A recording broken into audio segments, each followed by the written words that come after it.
Милошевски, денеска е 23 октомври, ден на формирањето на Македонската револуционерна организација, ден кој што е национален празник, но и ден кога по низа години, од кога беше воспоставена, не се доделува наградата за 23 октомври, но постојат и најави за евентуално укинување на денот 23 октомври како национален празник. Најпред би сакал на сите граѓани на Република Македонија да им го честитам овој државен празник. 23 октомври и формирањето на Македонската револуционерна организација е темелот на идејата за создавање на македонска држава, која што денес имаме благодет да ја живееме и да ја унапредуваме. Мислам дека е многу недостоинствено тоа што се укина наградата 23 октомври како државна награда, бидејќи овој празник, формирањето на револуционерната организација за македонска држава, е празник кој што треба да обединува. Исто како што обединува 11 октомври, исто како што обединува Илинден и многу други светли празници во македонската историја. Но тоа говори за идеолошкото и партиското делување на сегашната актуелна влада, која што, за жал, не секогаш е во склад со националните интереси. Но како и да е, празниците некој може или наградите да ги укине, но за брзо време се е менливо, некој друг повторно ќе ги востанови, бидејќи овој празник награда за државност и за револуционерната организација сметаме дека е празник кој што заслужува да се чествува се додека постои Република Македонија. И ние како политичка партија која што чувствуваме дека има капацитет да биде алтернатива на сегашната влада, за скоро време ќе најдеме начини како повторно овој празник и свечено да се одбележува и државната награда повторно да се доделува. Овој 23 октомври се одржува помеѓу два круга на локалните избори. Неодминливо прашање е резултатот на ВМРО-ДПМН на овие избори. Очекувавме подобар резултат. Сметам дека има неколку фактори кои што влијае на овој резултат. Имаше и една, да речам, прв фактор како една инерција од претходните избори. Вториот факт е имаше и одредени неисполнети очекувања или од одредени потези на ВМРО-ДПМН, што можеби кај дел од нашите поддржувачи, симпатизери или членови не оставија доволно силен впечаток за да бидат ангажирани како што биле претходно. И третиот неодменлив факт е заплашувачкото дејствување од страна на власта, мешањето на државата со партијата по секој основ. Значи, за прв пат Македонија 27 години организира избори, за прв пат имаме убиен кандидат, носител на листа за советник во Република Македонија. За прв пат имаме еден кандидат за градоначалник кој што 7 дена е во болница со скршен череп, а треба да се надпреварува во втор круг. За прв пат имаме премиер кој што 3 години збореше дека премиерот не треба да биде политички и партиски активен 100 дена пред изборите, а сега гледаме дека секој ден со неговите министри е дел од партиската кампања, особено со Министерството за внатрешни работи и Министерството за труд и социјална политика. За прв пат гледаме дека луѓе кои што биле обвинети и за изборни нерегуларности, и за тешки телесни повреди, и за одредени кражби и криминали, се ослободени, а дел од нив се и активни на терен и прават логистика за одредени изборни нерегуларности. Така што севкупно може да кажеме дека овие фактори влијаја и на изборниот резултат, но како и да е, ВМРО-ДПМН има доволно и капацитет, и енергија, и мотивирано членство. Сметам дека и граѓаните стануваат посвесни за тоа кој и на каков начин влада и се однесува, за да можеме во овие неколку дена што престојуваат во вториот круг да го подобриме резултатот. Најавени се анализи и нови чекори внатре во ВМРО по овие изборни резултати. Започнати ли се анализите? Започнато ли е барањето одговорност натре во ВМРО? Што сето тоа може да изнедри?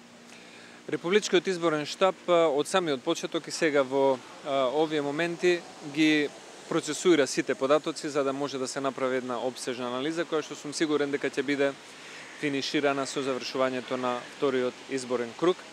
Она што е моje мислење е дека ВМРО-ДПМН е партија со богат кадровски потенцијал. Откако е основана во 1990 година, во ВМРО-ДПМН е имало секогаш соодветни кадровски понуди согласно околностите кои што ни биле предизвик. овие локални избори се еден предизвик за ВМРО-ДПМН и за Република Македонија и јас сум сигурен дека и анализите и заклучоците што заеднички ќе ги извлечеме и во кои што нема да ја одбегнеме ниту одговорноста на злоупотребата на власта, но ниту одговорноста на нас како носители во раководството на ВМРО-ДПМН, ќе происходува на крајот со едни здрави, добро втемелени и основани одлуки за една добра внатрепартиска реорганизација, освежување на силите, збивање на редовите, подобрување на концептот и создавање на многу подобри околности каде што пред граѓаните ќе се понудиме како реална политичка алтернатива за подобра, постабилна и понапредна Република Македонија. Бидејќи ги гледаме самите показатели на почетокот, без разлика што се локални избори, ние гледаме 6-месечен пат на економијата. Светската банка предвидуваше 3% раст, Министерството за финансии предвидуваше 2,2% раст за оваа година, па го намали на 1,8%, за вчера да имаме показател дека очекуваат 1,5% раст на економијата, значи паѓа проектираниот раст на економијата, ќе се зголеми задолжувањето и тоа ќе предизвикува дополнителен ризик за стопанствениците и за невработеност. Значи Македонија, освен изборната кампања, има навистина многу други реални проблеми, каде што треба силна, стабилна, добра опозиција, која што ќе понуди концепт за да биде алтернатива на оваа власт, која што, според мене, нема капацитет да се носи со вистинските предизвици на државата.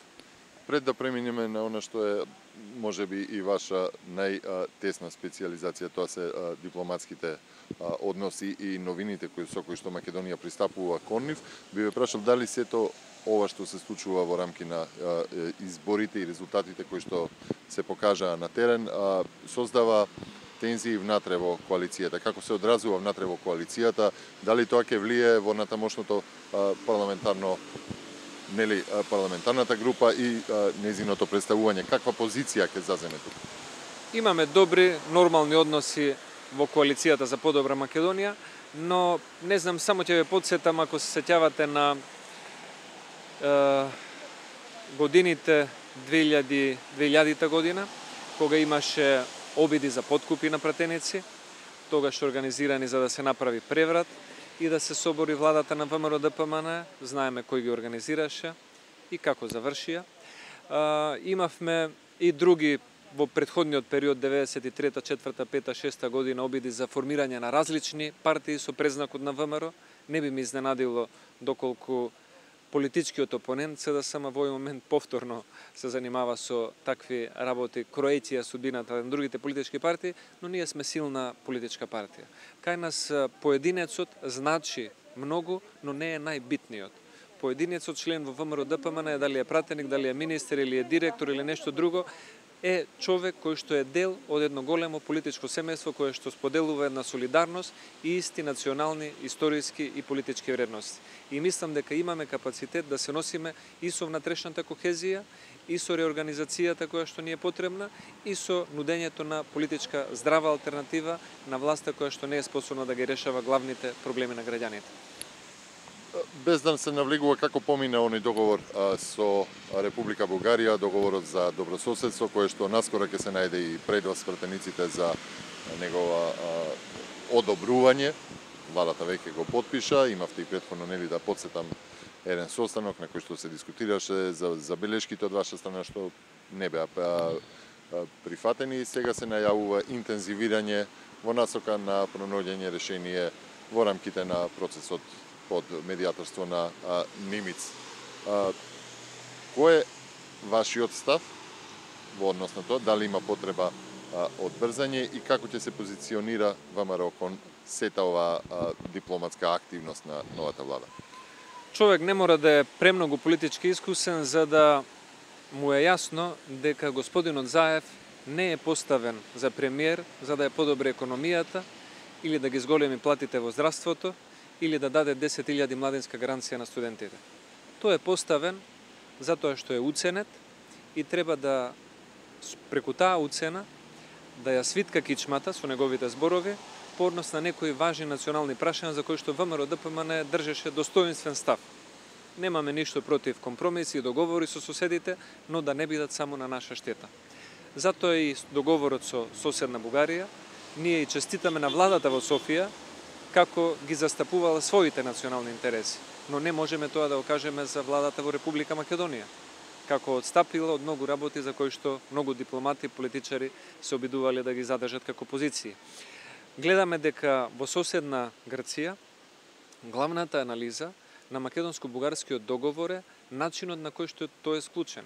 Склучен е без референдум, во краток временски период, со одстапки само од македонска страна и верификација од нашата влада. И сега сметаме дека ако кон еден сосед покажете таква попусливост, затоа што сте уценет и сте ставен на премиерското место, токму за да ги исполните тие задачи за редефинирање на државата, тогаш логично и другиот сосед, и Грција, и Косово, и Албанија, и Србија, во различни прилики, да го побараат истото од вас. И ние очекуваме Грција сега да притиска и да бара Македонија да биде страната која што ќе ги направи сите одстапки на своја штета, а една се склучува договор, а после истиот треба да трае следните 50 или 100 години. Затоа позицијата на ВМРО-ДПМН ќе биде застапување на македонските национални и државни интереси. По однос на овие прашања, треба да имаме една црвена линија преку која што без разлика на политичката припадност не треба да преминеме, бидејќи решаваме или се носиме со прашања кои што влијаат и на државата, и на сегашните, и на идните генерации. Треба да бидеме достоинствени како народ, да се почитуваме, да имаме едно заедништво во националните интереси и така ќе не почитуваат повеќе и соседите. Ако девизата е свиткаја кичмата за да те сака соседот, тогаш Македонија ќе биде страната која што секогаш ќе ја витка кичмата и нема да има поголема почит од соседите кои што си имаат своји интереси спроти нашата држава. Очекувате да бидете повикани во градење на заеднички став или не? Јас од она што го видов со договорот со Бугарија, имаше една мимикрија, имаше една импровизација во која што господинот Заев сакаше да направи слика дека доаѓа во собранието да не консултира. Инсистиравме долго време да имаме една седница за тоа, тој инсистираше да биде затворена.